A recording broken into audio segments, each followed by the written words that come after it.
কুল কুল কুল don't ডিসপ্লিট। আমি গাছের উপর বসে আছি, এই ইংরেজি কি হবে? আমি গাছের উপর বসে আছি। I am sitting on the tree. শুধু বসে থাকলে হবে? এখান থেকে নামতে হবে না? অবশ্যই নামতে হবে।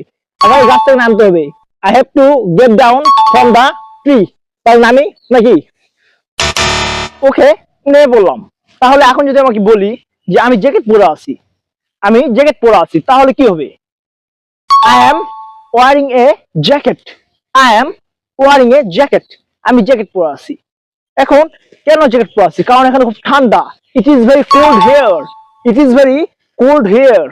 তারপর যদি আমি বলি খুব গরম লাগছে, আমাকে আমাকে জ্যাকেটটি খুলতে হবে। I have to take off. I have to take off the jacket.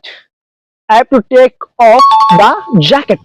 So, এরকম ইন্টারেস্টিং ভিডিও পেতে অবশ্যই চ্যানেলটি ফলো সাবস্ক্রাইব করবেন। আসসালামু আলাইকুম।